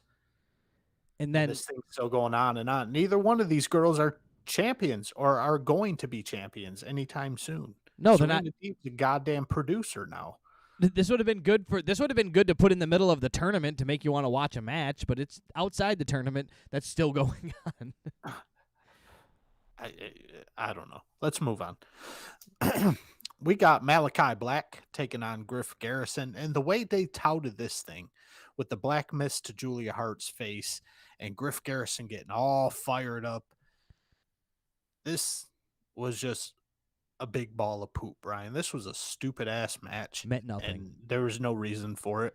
Meant nothing. We didn't get a Julia Hart coming out with the black mist and the eye painted black and being a heel gimmick. We didn't get a debut of Brody King.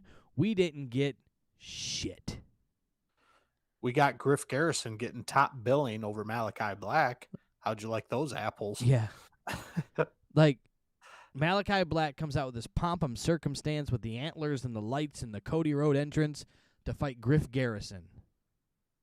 The fuck? Who comes out wearing a local varsity jacket. We put the time into this. Like, this was a recap match. Yeah. Griff Garrison got his tried to catch, get his revenge on Malachi Black on AEW highlight reel on YouTube. I don't know the name of the show. But, like, here's what happened. Here's a backstage. Let's go and check out the highlights of this and show some stills, right? Remember the courtesy of the WWF magazine back in the day? Yes, I do.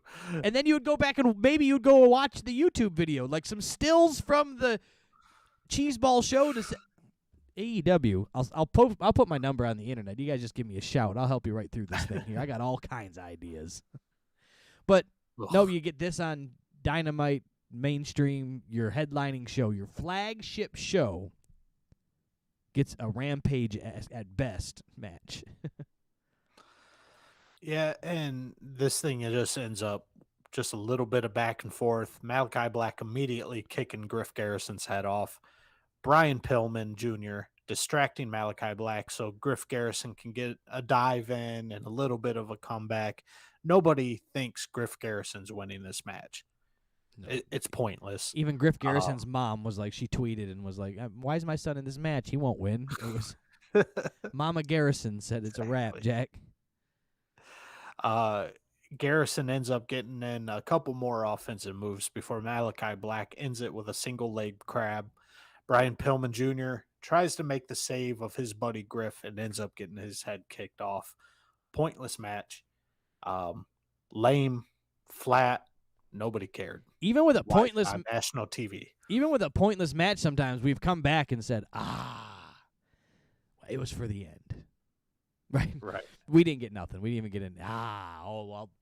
Okay, you got to do that to get to there. Okay. It is what it is, right? You get the Julia Hart walking out, or you get a pre-tape of her backstage being tortured by Brody King. Something. But you didn't even get that. No. And it was just pointless. Nope. It wasn't watch this piece of garbage so that we can get to the end.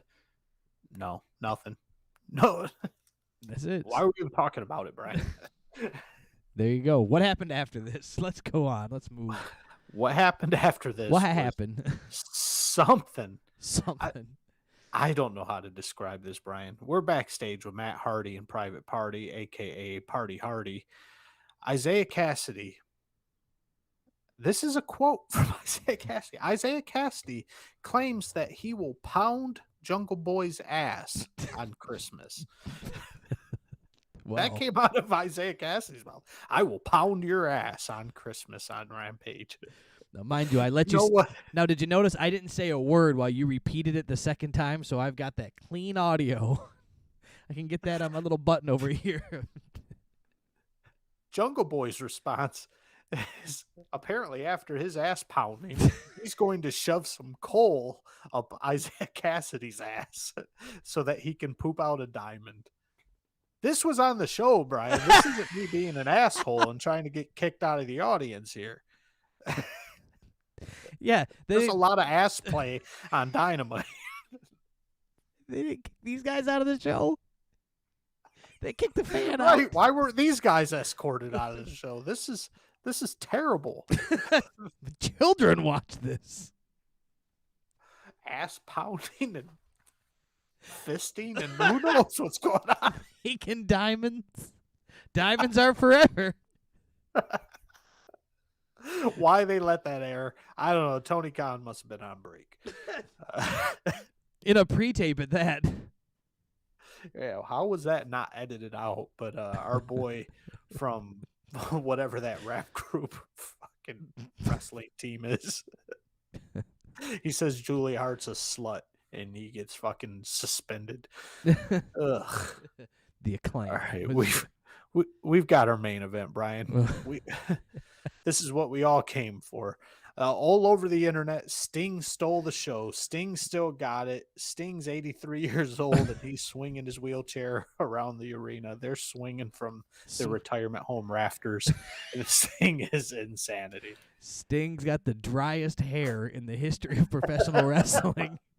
Somebody needs to hook Sting up with Adam Cole's guy and get him some water and some baby oil. I mean, come on, for the love of Pete. AC, hook it up with some water and baby oil, baby. Like, Sting's got the frizziest, driest dandelion hair. I just want to blow on it and make a wish. Drives me nuts. Sting walks into a birthday party, and if he gets too close to the cake, it's a Michael Jackson incident all over again. So we get Sting, Darby Allin, and CM Punk are taking on MJF and FTR. A.K.A. MJFTR. MJFTR. And Sting comes out first with some fresh face paint. Yeah, a couple fists on his forehead here. This was the fisting I was talking about, not our previous segment. 2 CM Punk fists on Sting's face paint. Why now? Why after 45 years he decides to change his face paint every week is beyond me. Yeah. So he comes out. He's got the face that going on. Then we get Darby Allin coming out. It was all solo entrances. Comes out just after that. He's got his face painted up, similar to what I believe he was going for, the Wolfpack gimmick there. And then we get CM Punk coming out with his Surfer Sting face paint. Yeah. And Surfer Sting pants. Yeah, he had the tights like Sting and the Ultimate Warrior Surfer Sting style face paint. And it was good. It was fun. Like, they all showed their little homage to each other. Like, hey, he's going CM Punk, and Darby did the old Sting, and he did the older Sting. And cool. It was a little head nod, and I wasn't mad at it. This didn't need to be the main event, though. I don't know. Nothing else should have been. I'm not saying anything else should have been. It was just this didn't. It would just happen to be the last match, main event or last match. I'll call it the last match. I don't know. I'm just at a loss for words, Brian. But it was kind of cool to see CM Punk come out, and instead of it's clobbering time, instead we get an awoo from CM Punk here. He went full on. Now we got these goofs who just want to capitalize on nostalgia and goofiness, and oh, look, he changed his face paint. Ah ha ha. And then we get MJF and FTR. True tag team here, even though it's a 3-man tag here. They're all wearing matching gear. They're all wearing yellow panties, and they've all got their names on their butts, and they are just buttoned up tag team wrestlers right here. And I just thought MJFTR, just on appearances alone, just completely buried the Darby Allin CM Punk Sting squad. Sure. Sting's come out with his face painted for the last 20 million years. Darby Allin's painted half his face for his entire life. And CM Punk did it. It was interesting. It was cool. Whatever. But yes, now as a cohesive team, MJFTR looking like $1 million, pulling out something Four Horsemen-esque, right? Ric Flair writing the check, baby. We're coming out. We're the Four Horsemen. We've all got matching gear, and we're riding limousine, riding, wheeling, dealing, kiss, stealing, sons of guns, looking like, and that's definitely what they went for. They stole that. We are a cohesive team, and we're here till the end. These are some idiots slapped together that's having some fun for the night. That's exactly what it looked like. Just a jumbo fuck of guys that are together. That's it. And this match had its highs and its lows. Let's talk about them. All right. So if we start things off with CM Punk and Dax Harwood, and we're getting a pretty good exchange. This is looking like a pretty decent wrestling match to start things off. MJF tags in. He wants to go up against Darby Allin. Darby Allin tags in CM Punk, and MJF just chicken shit heels it right out of the ring, running full speed to tag Cash Wheeler back in. MJF chicken shitting it up, wants no part of CM Punk, and I love it. Perfect. I'm eating them up. It's sold perfect. That is good. CM Punk can wrestle. FTR can wrestle. Darby Allin can do what Darby Allin does. It gets over in today's crowd, whether we like it or not. It works for what the show is. And then you've got Sting that should be in and out of there for a couple easy spots.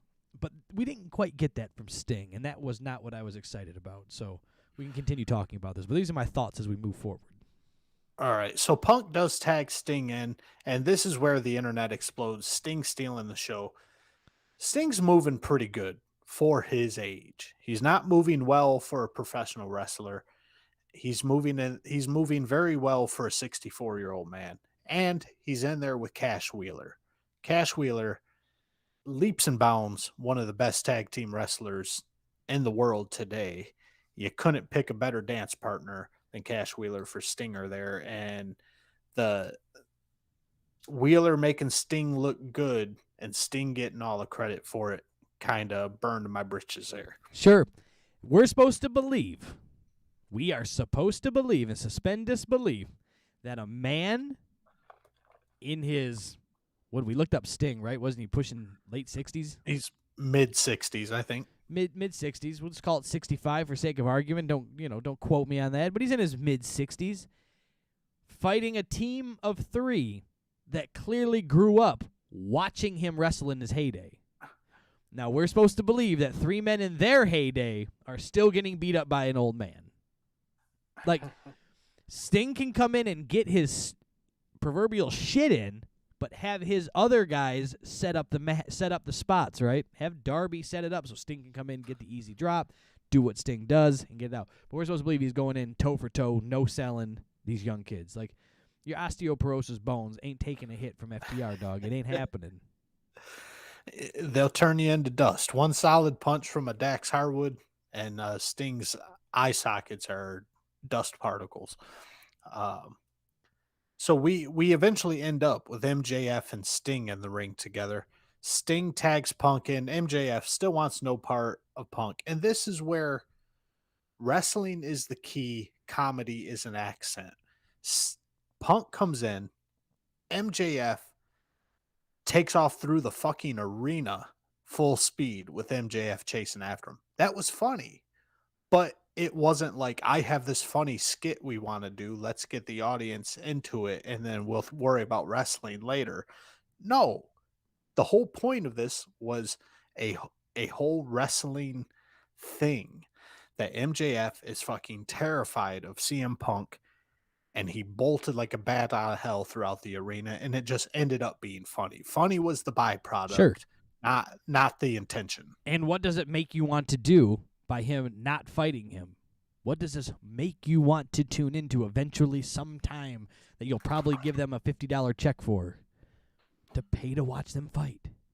Yes, maybe in CM Punk MJF match. Who would have thunk? Whether a ratings grab and you pay for it that way, or an actual write me a check and go watch it on pay-per-view. Either way, my time is my money, my money's my time. I'm giving you something. But they're drawing you into it and building towards it. And it's working. Props to them for working that. But you've got two professionals in there working the angles. Right, definitely. And then MJF comes eventually back to the ring, tags in Harwood. Now MJFTR are all on the outside, all hanging out together. That way Darby Allin can blindside them all with a cannonball dive.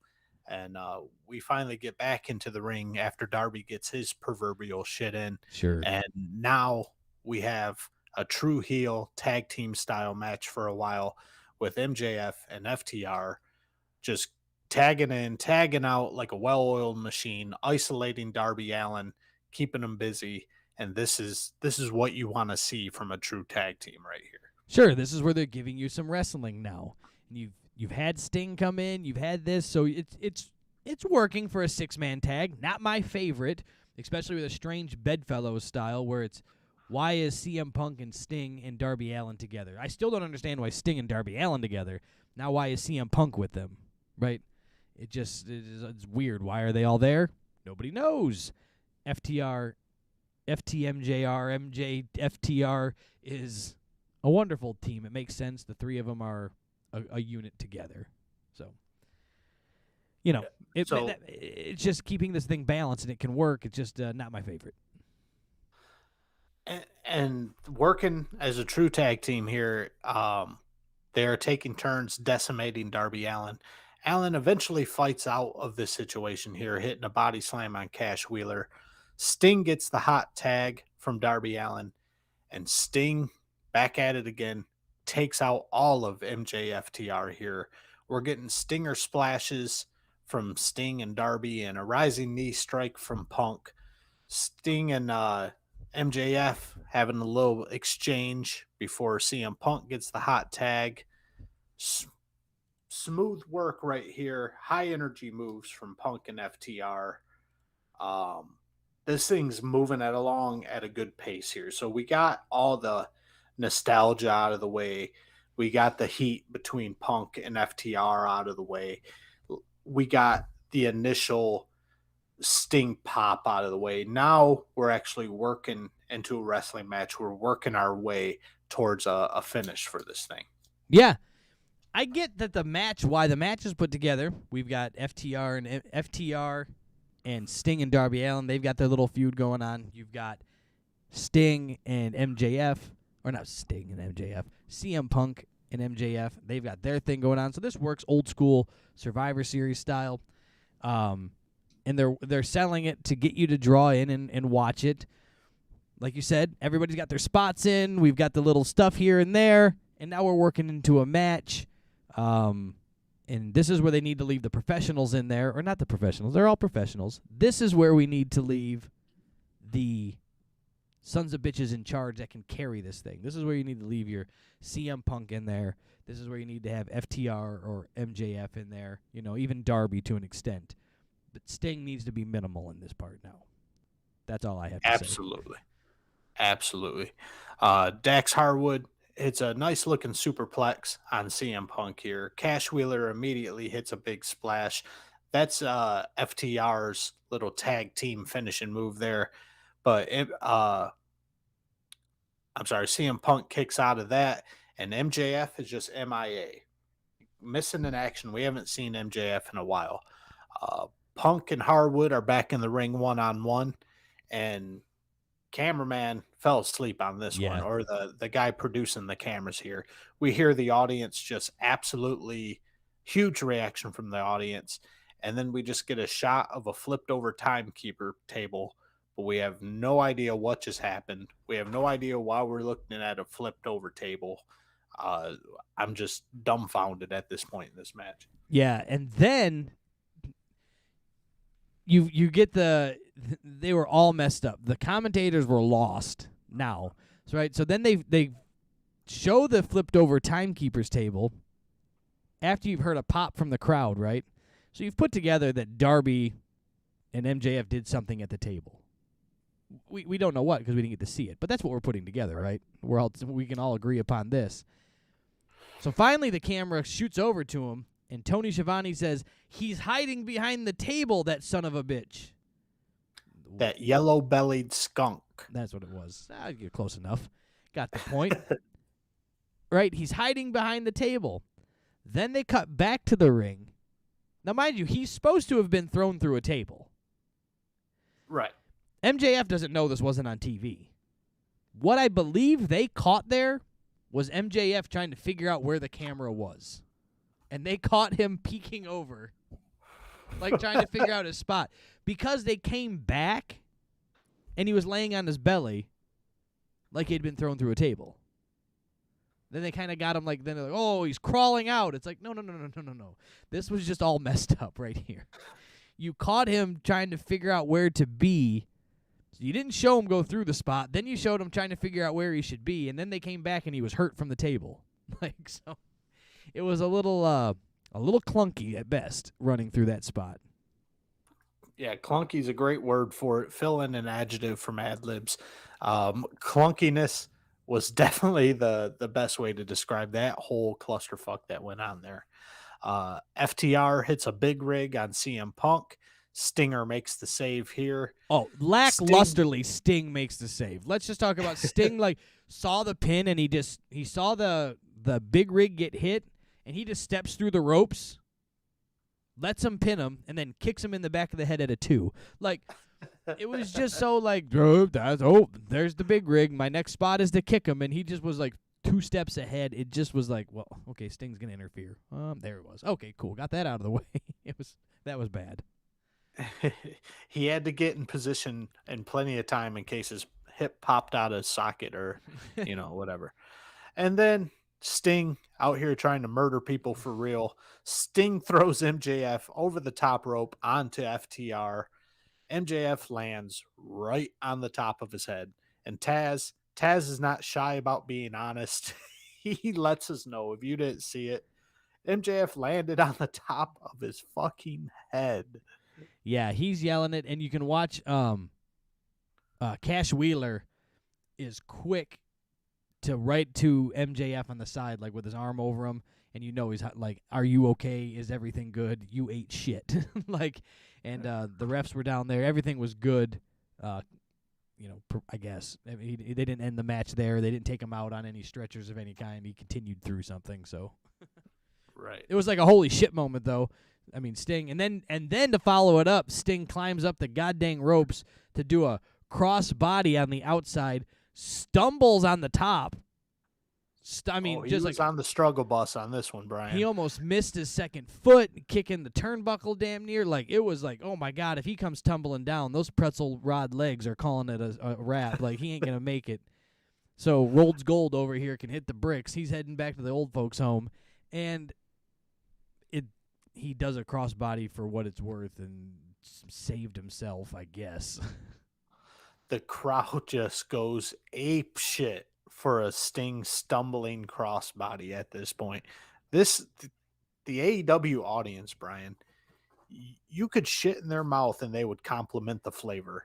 Yeah, but it's funny. They are so easy to please. It's funny is they are, but then you get you flip it over and they tune in the WWE and they're like, whoa, give it to a part-timer like Brock Lesnar. You need to let Mustafa Ali be the guy. He needs to be headlining WrestleMania. And you're going, the fuck?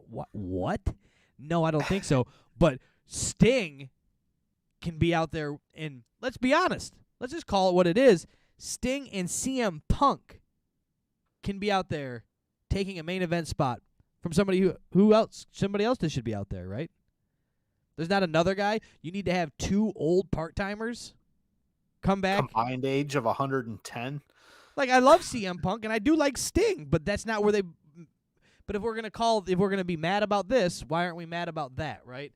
And so it's just funny to me. It makes me laugh. It's Sting's the guy. It's he's an old guy taking up a spot of a new guy. He's wasting TV time of somebody that should be younger than him doing better things. It's Tony Khan good, Vince bad.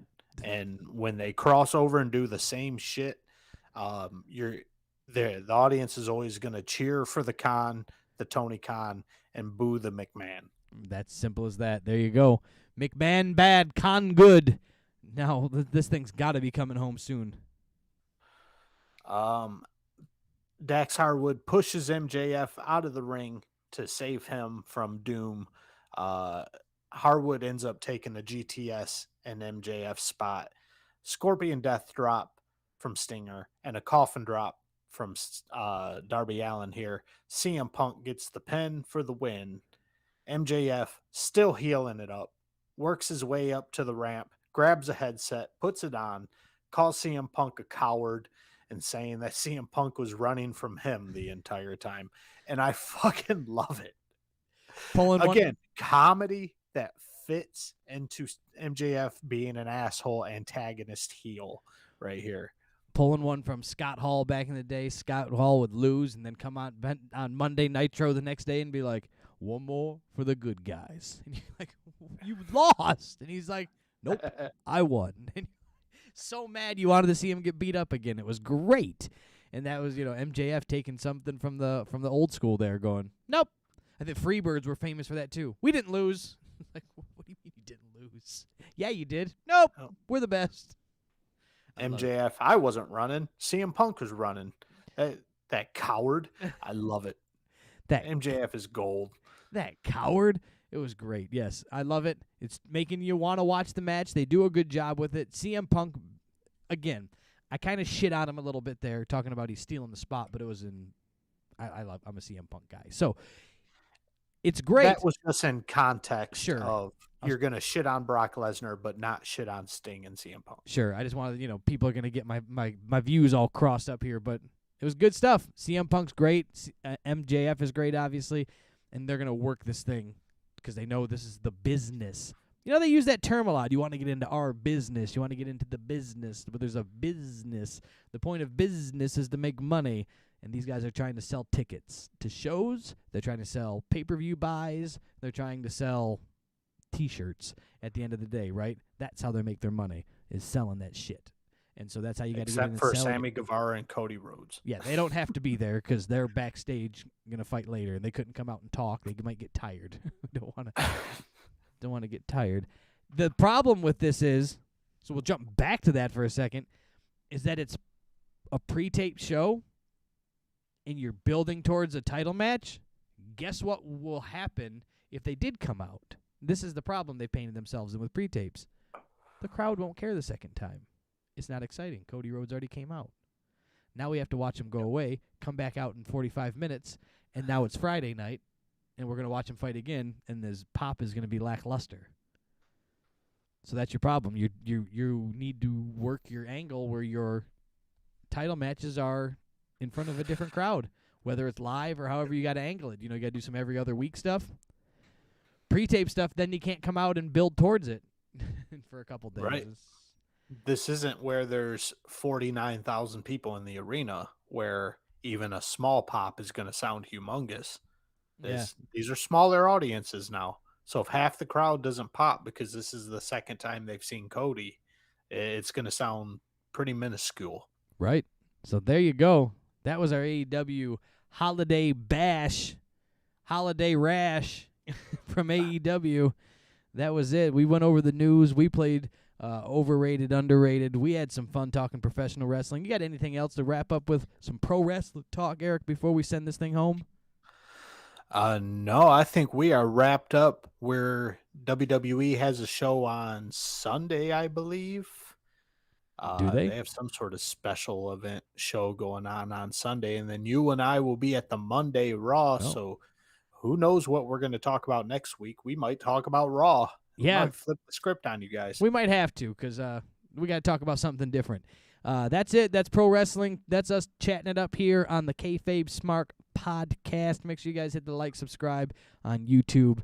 Join us here each and every Thursday or Sunday. And we will, but we'll always give you a show. If you hit the bell, you'll know when we go live. It's as simple as that.